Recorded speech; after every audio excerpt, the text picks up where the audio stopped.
Okay students, तो अभी हम देख रहे हैं रेंज ऑफ फंक्शन। पिछले क्लास में भी हमने देखा था रेंज ऑफ फंक्शन, वहाँ पे काफ़ी कुछ सीखा था हमने, बहुत कुछ समझा था कि रेंज के क्वेश्चन किस तरह बनाए जाते हैं। ओके, आज और हम देखने जा रहे हैं रेंज ऑफ फंक्शन के कुछ और क्वेश्चन देखेंगे, और हमारा जो आज का क्वेश्चन बेस्ड होगा वो ग्रेटेस्ट इंटीजर फंक्शन और फ्रैक्शनल पार्ट फंक्शन से होगा। ठीक है, यहाँ से काफ़ी क्वेश्चन क्रिएट किए जाते हैं एग्जाम में। फर्स्ट ऑफ ऑल आपको पता होना चाहिए कि ग्रेटेस्ट इंटीजर फंक्शन क्या होता है, फ्रैक्शनल पार्ट फंक्शन होता है। अभी तक अगर आपको कुछ पता नहीं है ग्रेटेस्ट इंटीजर के बारे में, तो मैंने उसका भी सेपरेटली लेक्चर बना रखा है, आप उसे जाके देख सकते हो और समझ सकते हो। ओके, तो आज हम देखेंगे रेंज ऑफ फंक्शन कि सर रेंज फंक्शन किस तरह निकालेंगे जब उसके अंदर ग्रेटेस्ट इंटीजर हो जाए या उसके बाहर ग्रेटेस्ट इंटीजर हो जाए, तो ऐसे क्वेश्चन को किस तरह बनाते हैं। काफी आसान टॉपिक है। ठीक है, फर्स्ट ऑफ ऑल पिछले क्लास में ही हमने बताया था कि रेंज का मतलब क्या होता है। तो हमने बताया था कि रेंज का मतलब कुछ नहीं सर, जो हमारा वाई होता है ना, वही हमारा क्या होता है सर, रेंज होता है। जैसे हमारा एक्स हमारा क्या होता है, डोमेन हुआ करता है, वही हमारा वाई जो होता है वो हमारा रेंज होता है। कोई कोई बच्चा बोलता है कि नहीं सर वाई नहीं, हम जो आंसर आता है ना उसको भी हम लोग रेंज बोलेंगे। बिल्कुल, जो आपका आंसर आता है वो भी रेंज होता है। ठीक है, जो सर आप डालते हो, इनपुट डालते हो, वो आपका डोमेन होता है। जो आपका आता है वो क्या होता है सर, आउटपुट होता है, और वो क्या होता है, रेंज होता है। तो आप ऐसा ही बोल सकते हो कि सर हम आउटपुट को भी क्या बोलेंगे, रेंज बोलेंगे। ठीक है, चलिए अब हमारा क्वेश्चन क्या बोल रहा है। फर्स्ट क्वेश्चन क्या बोला है कि y इक्वल टू, अगर आपको दे रखा है y इक्वल टू साइन, और इसके अंदर क्या दे रखा है, ग्रेटेस्ट इंटीजर पाई। ठीक है, अब आपको बोला है कि इसका रेंज क्या होगा, मतलब इसका y का वैल्यू क्या होगा, यही तो आपसे पूछ रहा है। तो आपको किस तरह बनाओगे। फर्स्ट ऑफ ऑल आप x को देखो, x क्या है सर।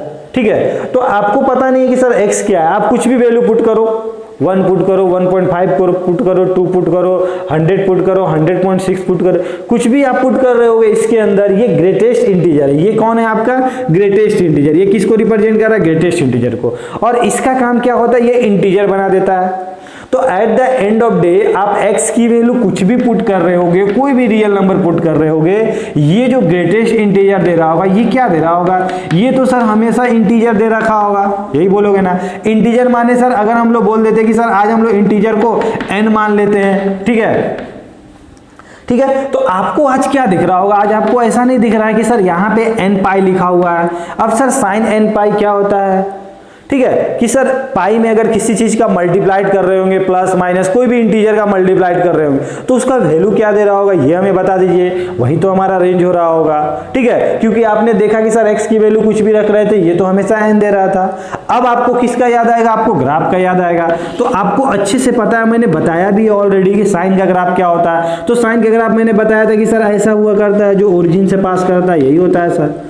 अब सर ये हमारा क्या होता है, 0 होता है, ये हमारा पाई होता है, ये 2 पाई होता है, और ये हमारा क्या होता है, 3 पाई होता है।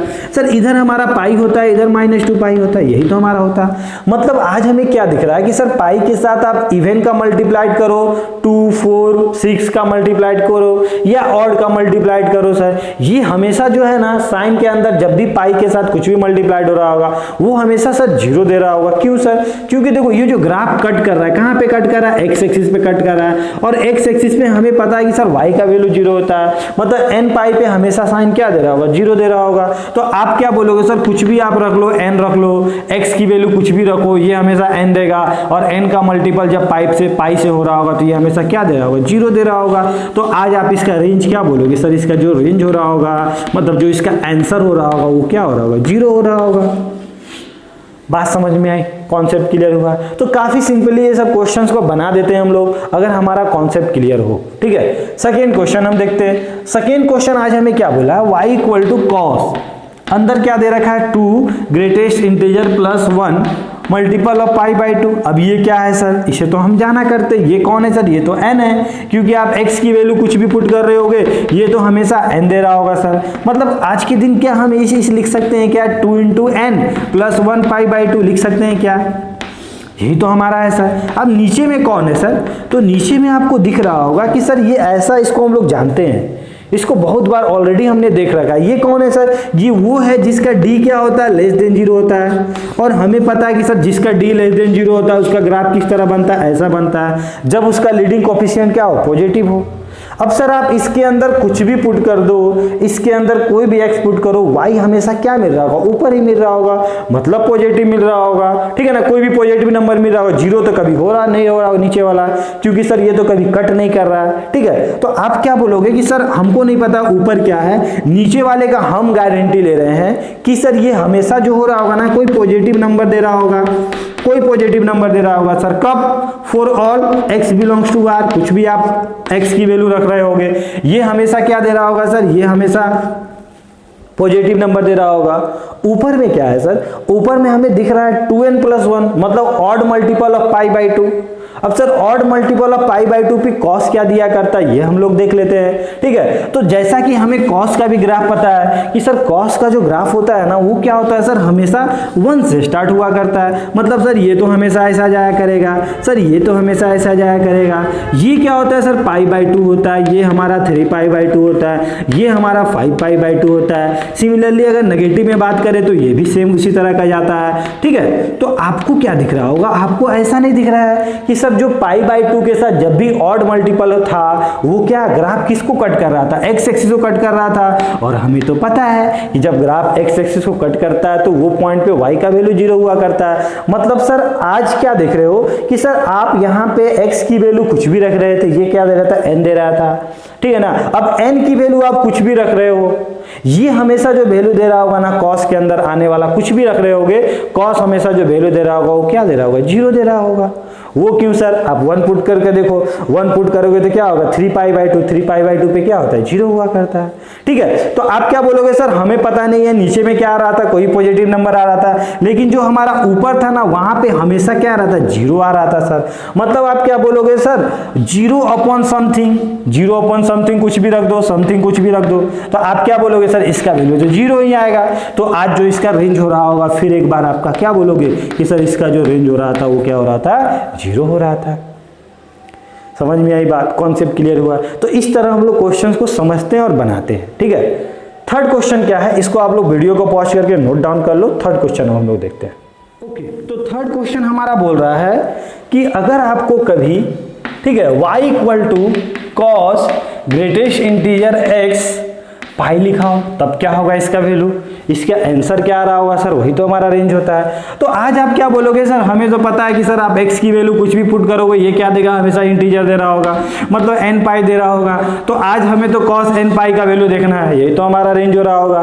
तो अगर आप इसका ग्राफ ड्रॉ करते हो cos का फिर से एक बार, तो आपको क्या दिखेगा, देखो तो ऐसा कुछ दिख रहा है क्या, ऐसा यही ना हमारा होता है कॉस का ग्राफ, 1 से स्टार्ट हुआ करता है। ये क्या होता है सर, हमारा पाई होता है, ये क्या होता है सर, 2π होता है, ये क्या होता है सर, 3π होता है। सिमिलरली इधर हमें क्या दिख रहा है, -π दिख रहा है। मतलब आज आप ऐसा बोल सकते हो क्या कि सर n के पाई के साथ कुछ भी मल्टीप्लाइड हो रहा होगा, मतलब या तो इवन हो रहा होगा या तो ऑड हो रहा होगा, दो ही बात हो रहा होगा।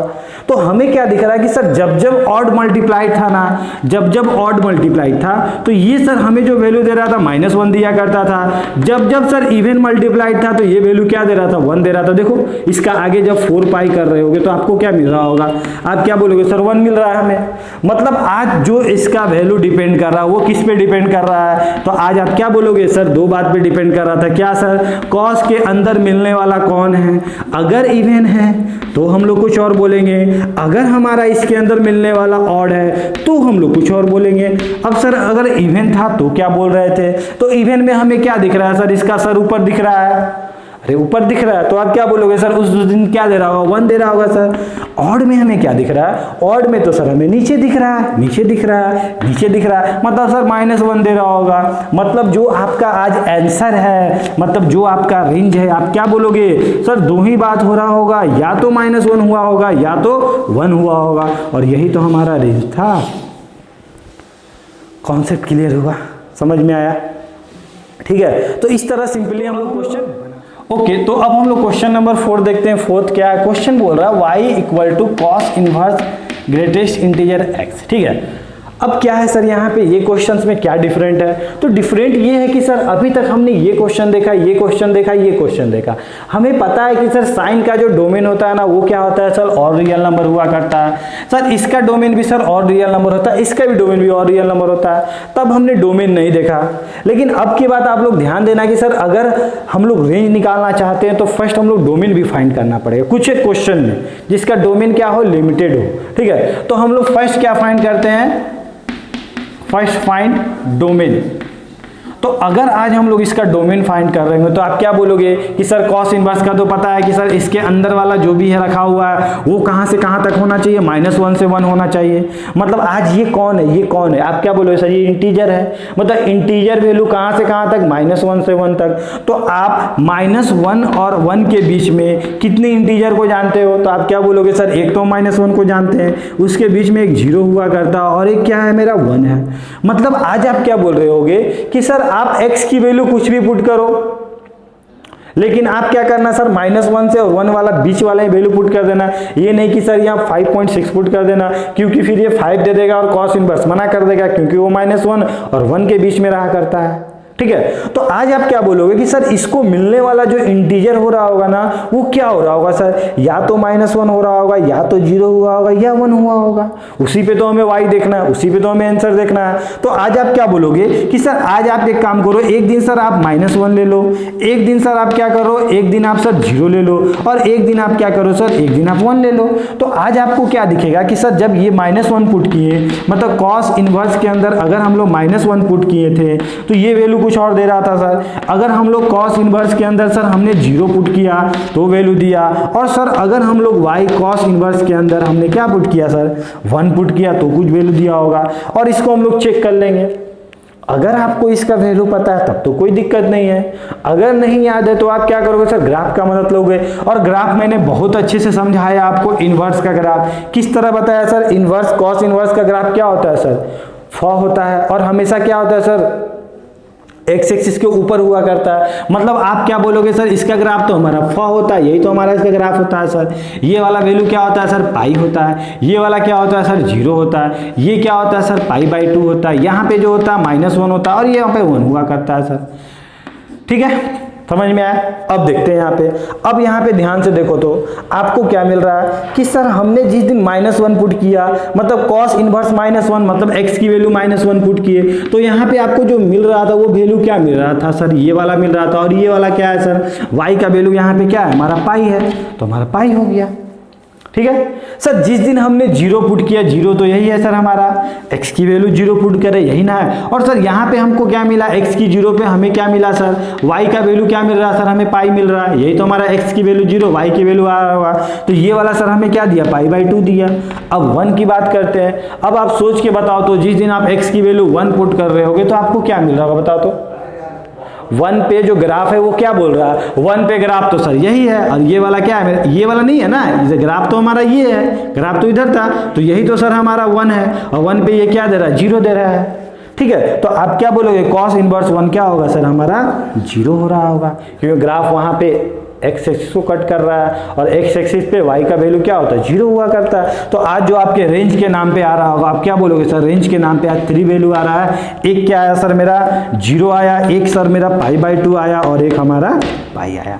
यही हमारा 3 वैल्यू हो रहा होगा, जो हमारा रेंज हो रहा होगा जब आप इसके अंदर x की वैल्यू क्या पुट कर रहे होगे, यहाँ से यहाँ तक। समझ में आया, कॉन्सेप्ट क्लियर हुआ। ठीक है, तो इस तरह हम लोग क्वेश्चंस को अटेम्प्ट करते हैं जब हमारे पास ऐसा क्वेश्चन दिया हुआ। अब हम लोग नेक्स्ट क्वेश्चन देखते हैं, क्वेश्चन नंबर 5 देख रहे हैं। क्वेश्चन नंबर 5 क्या बोल रहा है, अगर आपको y = साइन इनवर्स क्या दे रखा है, ग्रेटेस्ट इंटीजर x² + 1/2 का वैल्यू क्या होगा, यही तो हमें पूछ रहा है सर। तो हमें तो साइन के बारे में पता है, मतलब साइन इनवर्स के बारे में पता है। वो क्या बोलता है कि सर उसका वैल्यू जो रहेगा वो कहाँ से कहाँ तक रहेगा, सर उसका वैल्यू तो हमेशा -1 और 1 के बीच में रहा करेगा, -1 -1 से लेके 1 के बीच में। अंदर में क्या रहेगा सर, एक्स स्क्वायर। अभी अभी हमने देखा कि सर कॉस इनवर्स और साइन इनवर्स का दोनों क्या होता है, सेम होता है, -1 और 1 के बीच में रहा करता है उसका डोमेन। ठीक है, अब क्या है सर, यहाँ से लेकर यहाँ तक के बीच में आपको कितना इंटीजर के बारे में पता है, तो आप क्या बोलोगे, सेम सर -1 0 1। मतलब आप क्या बोलोगे कि सर एक हमारा जो वैल्यू हो रहा होगा, इसका वैल्यू क्या हो रहा होगा सर, हमारा -1 हो रहा होगा। या क्या बोलोगे सर, एक्स स्क्वायर प्लस 1/2 का वैल्यू क्या हो रहा होगा सर, 0 हो रहा होगा। या क्या बोलोगे, एक्स स्क्वायर प्लस 1/2 का वैल्यू क्या हो रहा होगा, 1 हो रहा होगा। अब थोड़ा ध्यान से देखो इस पे। अब यहाँ पे थोड़ा देखो, ये कभी -1 देगा क्या, ये वाला वैल्यू थोड़ा सोच लो, सोचने में क्या है, ठीक है ना, कि सर ये क्या है सर, कोई पॉजिटिव है मतलब स्क्वायर है। अब किसी का पॉजिटिव कर रहे हो, उसमें फिर ऐड कर रहे हो 1/2, माइनस तो नहीं कर रहे हो, प्लस कर रहे हो। तो सर ये पॉजिटिव में कुछ भी प्लस कर रहे होंगे और उसका कभी ग्रेटेस्ट इंटीजर -1 दे सकता है क्या, नहीं देगा ना। अगर ये 0 भी हो जाएगा तो भी ये 1/2 होगा। 1/2 बोले तो 0.5, और 0.5 का ग्रेटेस्ट इंटीजर क्या होता है, 0 हुआ करता है सर। -1 तो कभी देगा नहीं। तो इस वाले रिजल्ट को हम लोग नेग्लेक्ट कर देंगे, इस वैल्यू को हम लोग नहीं लेंगे। अब हम लोग नेक्स्ट में आते हैं। तो यहाँ पे अगर वैल्यू पुट करते हैं y इक्वल टू, अगर हम पुट करते हैं साइन इनवर्स, क्या पुट करेंगे हम लोग, क्या देखेंगे सर, क्या वैल्यू दे रहा था हमें, 0 दे रहा था। एक हमने क्या देखा, y equal to sine inverse क्या दे रहा सर हमें, एक हमारा 1 दे रहा था। तो अभी अभी हमने देखा कि सर जब हमारा, सॉरी ये हमारा साइन है ना, तो साइन का ग्राफ ड्रॉ करेंगे तो साइन का ग्राफ क्या होता था सर, उल्टा फा। और उल्टा फा क्या होता था सर, जितना ऊपर होता था उतना ही नीचे होता था। कॉस में हमेशा ऊपर हुआ करता है सर, साइन में क्या, जितना ऊपर उतना ही नीचे। मतलब ये π/2, ये वाला क्या है सर, हमारा -π/2 है। अब सर साइन इनवर्स 0, अब आप 0 पुट कर रहे हो तो यहाँ आपको ग्राफ क्या मिला, ऊपर नीचे कहीं मिल रहा है क्या, नहीं ना। तो 0 पे आपको क्या मिला, 0 मिला, ऑब्वियसली साइन इनवर्स 0 होगा। अब क्या है सर, 1 क्या है सर, 1 तो मेरा वहाँ है, तो 1 पे हमें क्या मिला, π/2 मिला। अगर हम -1 रहता तो क्या मिलता, -π/2। तो आज आपका जो रेंज आया वो क्या बोलोगे सर, रेंज हमारा आया है, क्या बोलोगे, 0 और π/, ठीक है। कॉन्सेप्ट क्लियर हुआ, समझ में आया है। तो इस तरह हम लोग क्या करते हैं, पहले रेंज निकालने से पहले हम लोग उसका डोमेन देख लेते हैं कि डोमेन कहाँ से कहाँ तक लाई कर रहा है, मतलब इसका वैल्यू कहाँ से कहाँ तक लाई करेगा। तो इसका वैल्यू हमने देखा कि -1 और 1 के बीच में ही लाई करेगा, और उसके वैल्यू में उसको हम एक एक करके पुट करके चेक कर लिए क्या क्या वैल्यू हमारा दे रहा था। ओके, तो अब हम लोग नेक्स्ट देखते हैं। नेक्स्ट क्या है हमारा, कि अगर आपको कभी f(x) के ऊपर ग्रेटेस्ट इंटीजर लगा हो और उसमें अगर आपसे पूछ दिया जाए कि रेंज निकालो, रेंज फाइंड करो, तो आप किस तरह फाइंड कर रहे होगे। जैसा कि अभी अभी इसके पहले हमने देखा कि सर अगर हमारा f था और उसके अंदर में ग्रेटेस्ट इंटीजर था, तो हमने क्वेश्चन देखा किस तरह बना रहे थे, ठीक है। जब सर हमारे बाहर में ग्रेटेस्ट इंटीजर हो रहा होगा तो हम लोग किस तरह बनाएंगे। तो फर्स्ट क्वेश्चन हमें क्या दे रखा है कि अगर y इक्वल टू आपको दे रखा है ग्रेटेस्ट इंटीजर ऑफ x, और आपसे बोल रखा है कि सर जो इसका x था ना वो कहां से कहां तक लाई कर रहा है, 1 से लेकर 3.47 तक लाई कर रहा है, यही तो बोल रहा है आपको, ठीक है। तो आज आपको यहाँ पे किसके बारे में पता है, तो आप क्या बोलोगे, सर हमें तो x के बारे में पता है, ठीक है ना। पहले हम लोग डोमेन निकाला करते तो आज तो हमें डोमेन दे रखा है। तो आप क्या बोलोगे, सर x की वैल्यू जो है वो कहां से कहां तक लाई कर रही है, तो आप क्या बोलोगे, 1 से लेकर 3.47 तक, ठीक है। लेकिन हमें x की वैल्यू तो नहीं पता करनी, हमें तो ग्रेटेस्ट इंटीजर x का वैल्यू पता करना है। तो आप क्या बोलोगे, सर इसे ग्रेटेस्ट इंटीजर पहना दोगे x के ऊपर, तो ये भी तो बोलेगा यार मुझे भी तो पहनाओ, इसको ही पहना दिया आपने ग्रेटेस्ट इंटीजर, इधर भी आपको पहनाना पड़ेगा। तो जो इसका वैल्यू दिख रहा होगा वो क्या दिख रहा होगा, और हमें पता है सर ग्रेटेस्ट इंटीजर का मतलब क्या होता है, ये 3.47 है, इसका मतलब क्या होता है सर, इससे छोटा और सबसे बड़ा इंटीजर, तो ये 3 ही हो रहा होगा, जो उससे छोटा और सबसे बड़ा हो रहा होगा। मतलब आप क्या बोलोगे, सर यहाँ पे तो 3 हो रहा है, यहाँ पे सर ग्रेटेस्ट इंटीजर x है, और ये कौन है सर, हमारा 1 है, इंटीजर का इंटीजर ही हुआ करता है। अब आपसे क्या बोला, ग्रेटेस्ट इंटीजर x की वैल्यू क्या होगी, मतलब यही तो हमारा y है, y ही तो हमें निकालना है। बात समझ में आ रहा है। तो आप क्या बोलोगे, सर जो इंटीजर हो रहा होगा कहां से कहां तक, 1 से लेके 3 के बीच में क्या क्या हो रहा होगा, सर एक तो 1 हो रहा होगा, एक 2 हो रहा होगा, 3 हो रहा होगा। तो जो आपका रेंज आ रहा है, जो आपका y आ रहा है, वो क्या बोलोगे, जो y आ रहा है वो क्या बोलोगे, सर जो आ रहा है 1 आ रहा है, 2 आ रहा है, 3 आ रहा है, 3 ही वैल्यू आपका आ रहा होगा। आप कुछ भी पुट कर दो x का वैल्यू, समझ में आ रही बात। कॉन्सेप्ट क्लियर हो रहा है? देख लो ना, ऐसे भी आप चेक कर सकते हो कि सर 1 पुट किए तो 1 दिया, 1 से थोड़ा बड़ा फिर 1 दे दिया सर, 1.99 फिर 1 दे दिया सर, फिर 2 पुट किए तो 2 पे 2 दिया, फिर सर 2.5 फिर 2 दे दिया, 3 पुट किए सर 3 दिया, 3.2 फिर 3 दे दिया। मतलब आपको ओवरऑल जो आंसर आ रहा होगा ना, आप x की वैल्यू कुछ भी पुट कर रहे होगे, यहाँ से यहाँ के बीच में हमेशा क्या मिल रहा होगा, या तो 1 मिल रहा होगा, या तो 2 मिल रहा होगा, या तो 3 मिल रहा होगा। समझ में आया? कॉन्सेप्ट क्लियर हुआ? ठीक है, अब हम लोग नेक्स्ट क्वेश्चन देखते हैं। ये आपको समझ में आ गया होगा, वीडियो को पॉज करके नोट डाउन कर लीजिएगा आप लोग। ठीक है, नेक्स्ट क्वेश्चन क्या बोल रहा है कि आज आपको बोला है कि हमें क्या निकालना है कि अगर y equal to greatest integer cos x दे दे तो क्या करें सर। इसके पहले तो हमें दिया रहता था कि x की वैल्यू कहां से कहां तक लाई करती है। तो यहां पे आप ऐसा कोई है क्या जिसे आप जानते हो? तो आपको पता है cos कौन है सर? हमें पता है सर cos का वैल्यू, x की वैल्यू आप कुछ भी रख दो, ये वैल्यू हमेशा -1 और 1 के बीच में रहा करता है।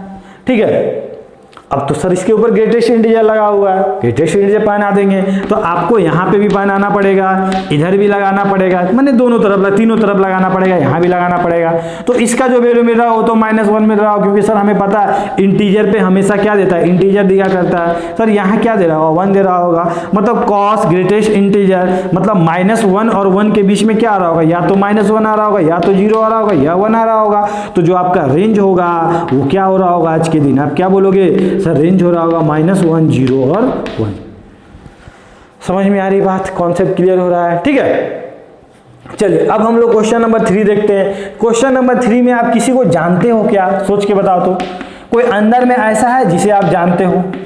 पिछले क्लास में हमने काफी अच्छे से डिस्कस किए थे ऐसे क्वेश्चन कि सर कभी हमारे पास a sin x, ठीक है, प्लस b cos x, या यहाँ पे सर माइनस भी हो तो इसका जो वैल्यू होता है वो कहाँ से कहाँ तक लाई करता है सर? हमेशा -1a² प्लस b², और कहाँ से कहाँ तक लाई करता है सर? a² प्लस b², इसी के बीच में तो लाई करता है सर। मतलब आज आपको इसके बारे में पता है क्या? सोचो तो, आपको नहीं पता सर ये कौन है? ये वो है जो हमेशा कहाँ से कहाँ तक लाई करेगा? Coefficient of sine, coefficient of cos के, ठीक है, स्क्वायर को जब रूट करेंगे उसी के बीच में लाई करेगा। मतलब क्या हो रहा होगा सर? 1 का स्क्वायर, 1 का स्क्वायर। इधर क्या हो रहा होगा सर? माइनस के साथ 1 का स्क्वायर, 1 का स्क्वायर। मतलब आज क्या बोलोगे कि सर ये वाला -√2 यही हो रहा होगा। यहाँ क्या हो रहा होगा sir? sin x minus cos x, यही तो हो रहा है सर। यहाँ पे क्या हो रहा है सर? √2 हो रहा है। अब सर हमें ग्रेटेस्ट इंटीजर लगाना है, क्योंकि हमें तो ग्रेटेस्ट इंटीजर लगा हुआ है। तो सर आप दोनों तरफ लगा दो, मतलब तीनों तरफ लगा दो, यहाँ पे भी पहना दो, यहाँ पे भी पहना दो, यहाँ पे भी पहना दो। ये तो सर हमें पता है कि यही तो हमें निकालना है, sin x minus cos x, ठीक है। और ये वैल्यू कितना हो जाएगा सर? √2 के वैल्यू कितनी होते हैं? 1.41 ऐसा ही कुछ होता है, ठीक है। इधर कितना हो जाएगा सर? इसका वैल्यू कितना हो जाएगा? 1.41 माइनस में। अब सर ये वाला वैल्यू कितना दे रहा होगा? ये तो हमें पता चल गया 1 दे रहा होगा। ये सर कौन है? sin x minus cos x है सर। ये वैल्यू क्या हो रहा होगा? सोच के बताओ तो, ठीक है। तो आप क्या बोलोगे कि सर यहाँ पे क्या है सर? -1 है, ठीक है ना। और यहाँ पे क्या हो रहा होगा सर? -1.414 हो रहा होगा, ऐसे ही कुछ हो रहा होगा सर। यहाँ -2 हो रहा होगा। और हमें पता है कि सर इससे छोटा और सबसे बड़ा इंटीजर, तो इससे छोटा इधर ही हो रहा होगा ना, उधर तो नहीं हो रहा होगा, ठीक है। तो इससे छोटा सबसे बड़ा इंटीजर क्या हो रहा होगा? -2 हो रहा होगा। मतलब आज आप क्या बोलोगे कि सर कौन वैल्यू है जो इसके बीच में लाई कर रहा था और इंटीजर था? तो आज डायरेक्ट देख के बोलोगे सर रेंज जो हमारा हो रहा होगा क्या हो रहा होगा? या -2 हो रहा होगा, या -1 हो रहा होगा, या 0 हो रहा होगा, या 1 हो रहा होगा। यही तो हमारा रेंज हो रहा होगा और यही हमारा आंसर है। समझ में आई बात? कॉन्सेप्ट क्लियर हुआ? ठीक है। तो इस तरह हम लोग क्वेश्चन बनाते ग्रेटेस्ट इंटीजर को, ठीक है। तो वीडियो को पॉज करके आप लोग नोट डाउन कर लो। अब हम लोग क्वेश्चन नंबर 4 देखते हैं। क्वेश्चन नंबर 5 क्या बोल रहा है हमारा? क्वेश्चन नंबर 5 बोल रहा है कि अगर आपको दिया रखा हो y ग्रेटेस्ट इंटीजर, आज इसके अंदर मॉड लगा हुआ है। पिछले क्वेश्चन में मॉड नहीं था, सिंपल था। आज क्या लगा हुआ है सर? मॉड लगा हुआ। कोई बात नहीं सर, पहले तो हमें इसके बारे में जानना पड़ेगा अच्छे से। ये कौन है? ये कहां से कहां तक लाई कर रहा है? जहां से जहां तक लाई कर रहा होगा उसके बाद हम ग्रेटेस्ट इंटीजर पहना देंगे। तो सर आज इसको हम लोग कुछ मान लेते हैं। आज हम अंदर वाले को मान लिए t, और हम बोल दिए कि sir t = sin x plus cos x था हमारा, ठीक है। अब सर हमें तो इसका वैल्यू निकालना है, तो क्या किया जाए सर? सोचो, आप लोग क्या करो, स्क्वायर कर दो दोनों तरफ। अगर आप स्क्वायर करोगे तो आपको क्या दिखेगा सर, इधर स्क्वायर दिखेगा, यहाँ पे आपको a प्लस बी का होल स्क्वायर दिख रहा होगा, मतलब आप क्या बोलोगे सर, a स्क्वायर बोले तो साइन x का होल स्क्वायर, यही बोलोगे सर। इसका स्क्वायर मतलब मॉडुलस cos x का होल स्क्वायर प्लस 2ab, तो 2 क्या दिखेगा, साइन x दिखेगा सर, फिर क्या दिखेगा सर, cos x दिखेगा। समझ में आ रही बात, कोई दिक्कत नहीं होना चाहिए, ठीक है। अब देखते हैं यहाँ पे, अब सर आप मॉड का स्क्वायर करो या आप x का स्क्वायर करो, बात तो बराबर हुआ करता है, इसमें तो कोई परिवर्तन नहीं होता है सर। तो क्या किया जाए सर, तो हम तो सर इसको लिख सकते हैं sine square x plus cos square x, और यहाँ पे क्या है सर, आप अलग अलग मॉड प्रॉपर्टी हमने देखा था ना इसके लेक्चर में कि सर अलग अलग मॉड निकालो या एक साथ मॉड निकालो, बात तो बराबर है, वैल्यू तो सेम आया करती है, ठीक है। तो सर इसको हम लोग लिख सकते हैं क्या, 2 भी सर अंदर भेज दिए तो इसको लिख सकते हैं क्या, 2 sin x cos x, 2 sin x cos x का फॉर्मूला क्या होता है, sin 2x हुआ करता, और बाहर में आप मॉड लगा दो।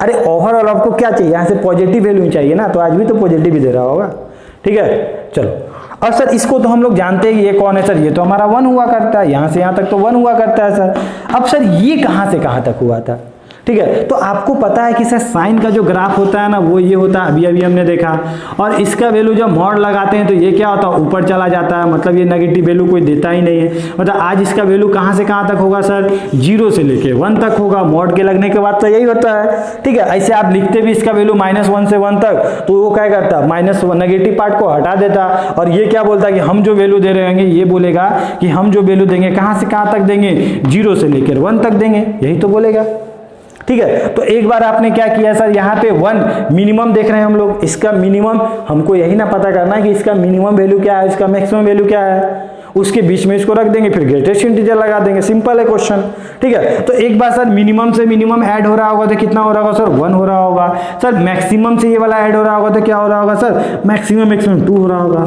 मतलब जो इसका वैल्यू हो रहा होगा ना, आप कुछ भी कर लो, ये वाला इसका वैल्यू कहाँ से कहाँ तक लाई करेगा, 1 से लेकर 2 तक। ऐसा अभी हम लोग नहीं बोलेंगे, क्यों, क्योंकि सर यहाँ पे अभी टी स्क्वायर लगा हुआ है, तो टी चाहिए, क्योंकि ये तो टी के बराबर है, बच्चे यहाँ गलती कर देते हैं, ठीक है। तो क्या करेंगे सर, हमें टी है, टी स्क्वायर है, तो टी का वैल्यू क्या हो जाएगा सर, रूट उधर भेज दो, तो 1 का रूट क्या होगा 1, 2 का रूट क्या होगा √2 हो जाएगा। मतलब जो टी का वैल्यू हो रहा होगा वो कहाँ से कहाँ तक लाई कर रहा होगा, 1 से लेकर √2 तक। और टी कौन है, टी कौन है देख के बताओ, mod sine x cos x है सर। हम तो क्या होगा सर, हमारा टी का वैल्यू यहाँ से यहाँ तक लाई कर रहा है, मतलब टी कौन था मेरा, साइन टी यही था ना, टी की वैल्यू क्या बोलोगे सर, टी की वैल्यू 1 से लेकर √2 तक लाई कर रहा है, मतलब साइन x कहाँ तक लाई कर रहा है सर, √2 से लेकर 1 तक लाई कर रहा है। हमें ग्रेटेस्ट इंटीजर पहनाना है तो पहना दो ग्रेटेस्ट इंटीजर। ये वैल्यू क्या हो जाएगा सर, इसका ग्रेटेस्ट इंटीजर करेंगे तो आपको पता है, इसका ग्रेटेस्ट इंटीजर करेंगे तो क्या होगा वो आपको पता है। तो जो आपका रेंज हो रहा होगा वो क्या बोलोगे सर, ये तो हमारा 1 था, और ये वाला सर हमारा क्या हुआ,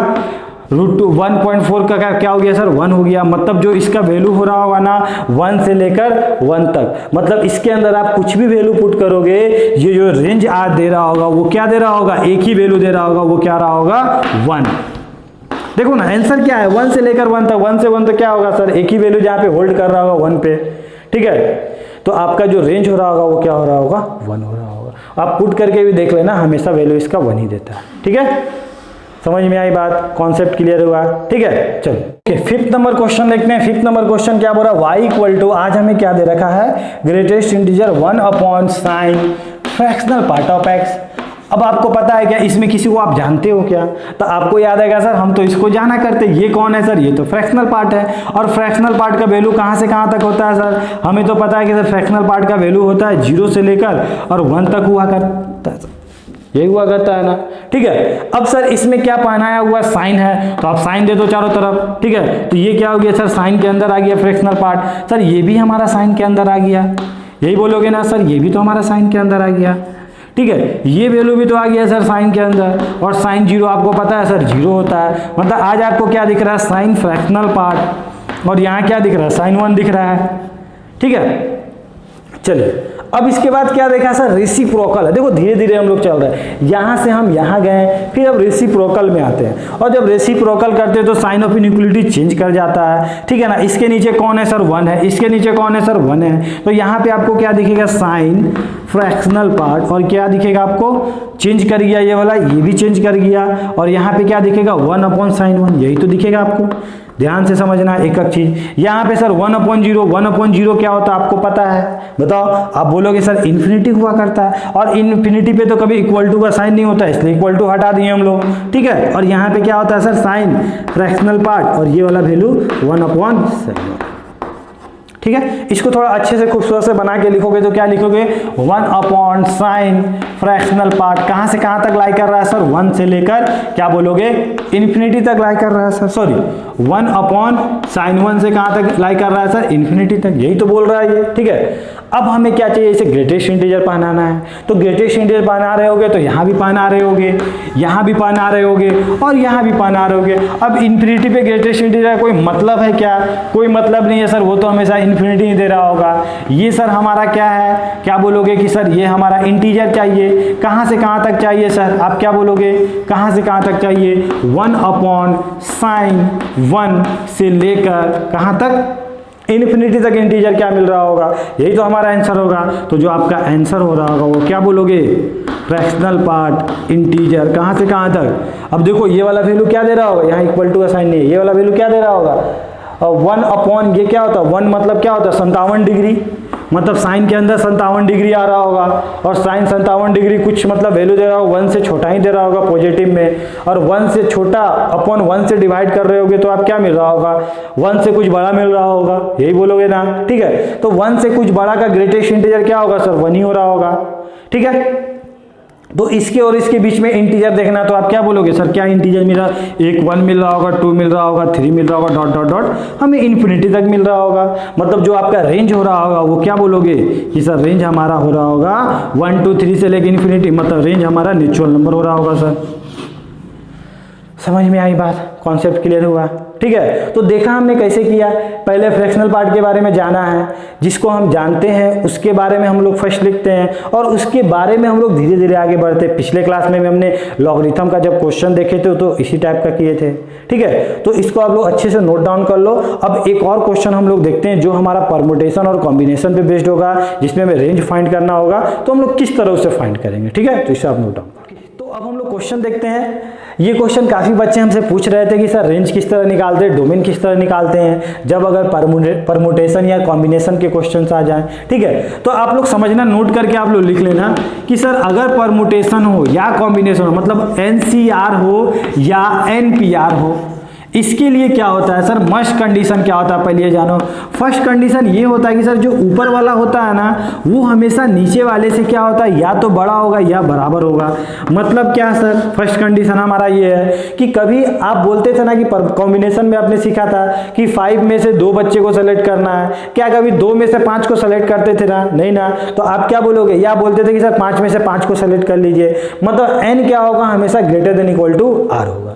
सेकेंड क्या है सर, सेकेंड क्या होगा कि सर ये वाला वैल्यू कभी नेगेटिव नहीं होगा, मतलब n कभी नेगेटिव नहीं हो सकता, मतलब ऑलवेज ग्रेटर देन 0, और ये भी सर नेगेटिव नहीं होगा, मतलब r भी क्या होना चाहिए सर, ग्रेटर देन 0। लेकिन ये वाला हमारा 0 हो सकता था, क्योंकि हमने बात की थी कि सर 5 में से 0 बच्चा को सेलेक्ट करो, मतलब एक भी मत करो, ठीक है ना। लेकिन सर 0 में से 5 तो कभी बोला नहीं करते थे, ठीक है। चलिए, और फोर्थ कंडीशन क्या है कि सर n और r जो होना चाहिए वो क्या होना चाहिए, हमेशा इंटीजर होना चाहिए, ठीक है ना। मतलब फ्रैक्शन में कभी ये दोनों नहीं होना चाहिए। यही हमारा मस्ट कंडीशन है, जिससे हमारा डोमेन डिफाइंड होता है और उसकी रिस्पेक्टिव वैल्यू पे हमारा रेंज डिफाइंड होता है, ठीक है। चलिए, फर्स्ट क्या बोलेगा सर, फर्स्ट हमारा बोलेगा कि 7 - x ग्रेटर देन क्या होना चाहिए सर, इक्वल टू x - 3 होना चाहिए।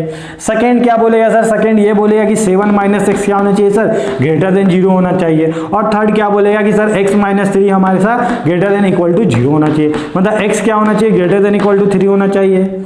यहाँ सर अगर इसको सॉल्व करेंगे तो क्या दिखेगा, x लेस देन 7 दिखेगा हमें, ठीक है। इसे सॉल्व करते तो इसको इधर बुला लो, -2x हो गया, ये उधर गया तो -10 हो गया, मतलब x की वैल्यू क्या दिख रही होगी आपको, 5 दिख रही होगी, यही ना दिख रहा होगा। तो अगर तीनों का अगर सेटलमेंट करते हो तो आपका जो वैल्यू आएगा वो क्या आएगा, तो ये क्या बोला 7 से छोटा, ये 7 था सर, 7 से हमें छोटा चाहिए। ये क्या बोला सर, हमें 5 से छोटा चाहिए और 5 को ले लीजिएगा। ये क्या बोला, हमें 3 से तो बड़ा चाहिए, मतलब 3 ये हमारा है सर, और इसे हमें लेना था। तो तीनों में जो कॉमन रीजन है वो क्या है, यही आया। तो आप क्या बोलोगे, जो हमारा x का वैल्यू है वो क्या है सर, 3 से लेकर x का वैल्यू जो है वो हमारा क्या है सर, 3 से लेकर 5। लेकिन यहाँ पे ध्यान देना, हमने क्या बोला कि जो सर वैल्यू लेंगे वो हम इंटीजर में लेंगे, और 3 और 5 के बीच में इंटीजर कौन है सर? तो आप क्या बोलोगे सर? इंटीजर वैल्यू हमारा एक 3 है, एक 4 है, एक हमारा 5 है। तो जो हमारा डोमेन हो रहा होगा, आप ये भी बोल सकते हो कि ये सारा हमारा क्या है? डोमेन है। तो आप इस तरह इसका डोमेन भी निकाल लोगे, ठीक है। अब हमें रेंज निकालना है, ठीक है, तो इसे आप हटा दो। अब सर हमें रेंज निकालना है, तो रेंज किस तरह निकाले सर? ठीक है, तो इसको आप लोग वीडियो को पॉज करके नोट डाउन कर लेना। तो रेंज मेरा क्या आएगा? रेंज मतलब क्या होता है? आंसर होता है। मतलब एक बार जब हम x की वैल्यू क्या पुट कर रहे होंगे 3, तब y क्या होगा सर? x की वैल्यू एक बार हम 4 पुट किए होंगे तब y क्या होगा, और x की वैल्यू 5 पुट किए होंगे तो y क्या होगा? तो y इक्वल टू क्या है सर मेरा? 5। फिर यहाँ पे x की वैल्यू क्या पुट करेंगे? 3, c 3 माइनस 3, मतलब क्या सर? यहाँ पे क्या दिख रहा है? 4c 0, ठीक है। तो y इक्वल टू क्या आएगा सर? 4 में से 0 सेलेक्ट करने का एक ही तरीका हो रहा होगा, वो क्या हो रहा होगा? 1 हो रहा होगा। एक y हमारा 1 आया, एक क्या आया सर? y इक्वल टू क्या बोलोगे? 7 माइनस 4, और यहाँ पे क्या दिख रहा है सर? 4 माइनस 3, मतलब यहाँ पे क्या दिख रहा है सर? 3c1, और 3 में से एक सेलेक्ट करने का तरीका क्या होता है? 3 होता है, तो ये हमारा 3 आ गया, ठीक है। सॉल्व करने तो आपको आता ही है। क्या हो गया सर? y माइनस 5, फिर क्या हो गया सर? 5 माइनस 3, मतलब यहाँ पे क्या दिखेगा आपको? क्या बोलोगे सर? 2 आ रहा है, और यहाँ पे क्या आ रहा है सर? 2, और 2 में से कितना सेलेक्ट करना है सर? 2 ही सेलेक्ट करना, मतलब क्या होगा सर? हमारा वैल्यू क्या हो रहा होगा? 1 हो रहा होगा। मतलब जो आपका रेंज आया, y का वैल्यू आया, क्या आया? ठीक है, तो क्या बोलोगे सर? 1 आया और 3 आया, मतलब रेंज तो हमारा क्या है? 1 और 3 है, ठीक है। कॉन्सेप्ट क्लियर हुआ? समझ में आया? ठीक है। अगर यही आपको रूट के अंदर बोला रहता तो कोई दिक्कत नहीं, ठीक है ना, कोई फर्क नहीं पड़ता हमारा, उसके अकॉर्डिंग हम लोग निकाल लेते। फर्स्ट हम क्या बोलते हैं? उसके अंदर वाला वैल्यू ग्रेटर देन 0 होना चाहिए, ठीक है। और फिर सर ये सब वैल्यू हम लोग सेम वही काम करते जो अभी कर रहे हैं, ठीक है। चलिए, तो नेक्स्ट क्लास में हम लोग मिलेंगे रेंज के क्वेश्चंस को लेके। अभी तक हमारा रेंज कंप्लीट नहीं हुआ है, ठीक है ना। अब हम लोग देखेंगे जब हमारा डोमेन रहा होगा किसी फंक्शन का, वो फाइनाइट रहेगा, तो हम लोग उसका रेंज किस तरह निकालेंगे, ठीक है। तो आप लोग इसको अच्छे से नोट डाउन कर लो। मिलते हैं हम लोग नेक्स्ट वीडियो में, ठीक है।